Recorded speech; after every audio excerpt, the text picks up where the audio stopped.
बिहार की राजनीति और बिहार की सियासत का ऐसा दस्तूर रहा है, जो जीता वही सिकंदर, और सिकंदर बनने की होड़ मची है। ऐसा अमूमन कहा जाता है कि बिहार की राजनीति और सियासत में मापदंड का होना काफ़ी ज़रूरी है, लेकिन बदलते समय के साथ बिहार की राजनीति और सियासत बदल चुकी है। शतरंज के बिसात बिछाए जा चुके हैं और कल तक जो बिहार की राजनीति के रुतबे वर्चस्व के साम्राज्य को चलाता था, आज सब कुछ बर्बाद होता देख रहा है। कल तक जिस राजनेता की राजनीति में हैसियत तक नहीं थी, आज उसका साम्राज्य बिहार में कायम है। यानी जिस सहमात के खेल का खिलाड़ी, माहिर खिलाड़ी लालू प्रसाद यादव को माना जाता था, और जिस लालू प्रसाद यादव के संरक्षण में सम्राट चौधरी ने राजनीति का गुना गणित सीखा, वही सम्राट चौधरी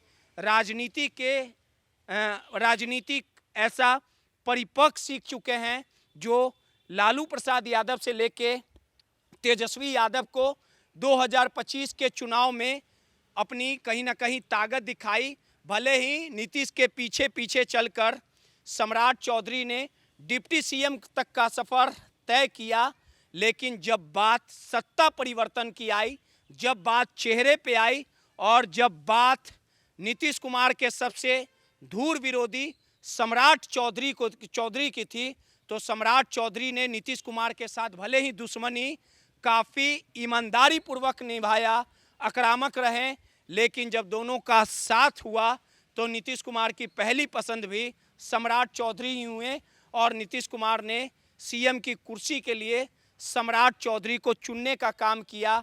और जिस सम्राट चौधरी ने राष्ट्रीय जनता दल से राजनीति सीखी, उसी दल से निकलने के बाद, तमाम दलों के भ्रमण करने के बाद, आखिरकार भारतीय जनता पार्टी में अपना कद बढ़ाया और नीतीश कुमार की पहली पसंद हुए, और आखिरकार मुख्यमंत्री तक के सफ़र को छूने का काम किया। और जो राष्ट्रीय जनता दल के अंडर में, जिस लालू राबड़ी के संरक्षण में सम्राट चौधरी चूं तक नहीं बोलते थे, आज उसी लालू प्रसाद यादव और राबड़ी देवी के बंगले को खाली कराने के लिए सम्राट चौधरी जहर उगल रहे हैं। सम्राट चौधरी ने साफ तौर पे एक बयान दिया था और कहा था कि आवास तो खाली करना पड़ेगा, किसी भी माई के लाल में हिम्मत नहीं, सरकारी आवास किसी के बाप का बपौती नहीं कि वो खाली नहीं करे। और आखिरकार सम्राट चौधरी के विरोध में भी तेजस्वी यादव ने, राबड़ी देवी ने साफ तौर पे कहा था कि अगर सम्राट चौधरी में हिम्मत है तो अपने फोर्स को बुला के आवास को खाली करा दे। यानी बंगला पर सियासत और राजनीति पूरी तरह से हावी हो चुकी है। 15 दिनों का राबड़ी देवी को अल्टीमेटम दिया गया है।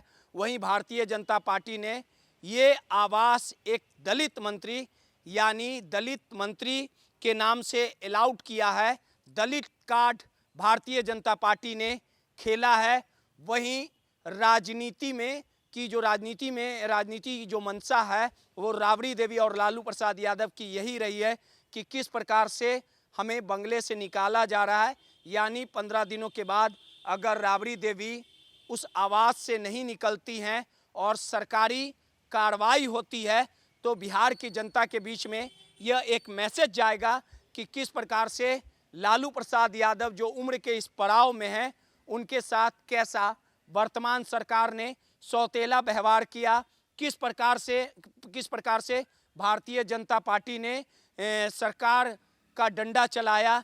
ये तमाम वाकया बिहार की जनता के बीच राष्ट्रीय जनता दल मैसेज देगी और ये बताने और दिखाने का काम करेगी कि किस प्रकार से बिहार में राष्ट्रीय जनता दल के सर्वोसर्वा पर अत्याचार हो रहा है, गरीबों के मसीहा के साथ किस तरह से व्यवहार हो रहा है। शायद राजनीति में इनकी मंशाएं यही हो, लेकिन भारतीय जनता पार्टी की भी मंशाएं यही है। दलित कार्ड खेल के कहीं ना कहीं ये तमाम मैसेज दिया गया है। अब देखना दिलचस्प होगा कि 15 दिनों का अल्टीमेटम जब समाप्त होता है तो सरकार का अगला रुख क्या होता है। सम्राट चौधरी, लालू प्रसाद यादव और राबड़ी देवी को कानूनी कार्रवाई का हवाला देके बंगले से बाहर करते हैं और ये सब कुछ बिहार की जनता देखती है। किसका पलड़ा भारी रहता है, लेकिन साफ तौर पे कहा जा सकता है कि लालू प्रसाद यादव गरीबों के पुरोधा और गरीबों के मसीहा के तौर पे अपनी पहचान बनाई है।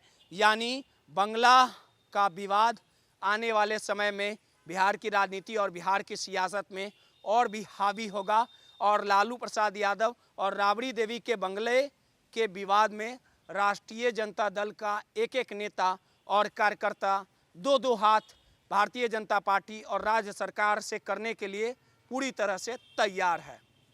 सहयोगी मुन्ना के साथ रोहित, माई पीडीए समाचार।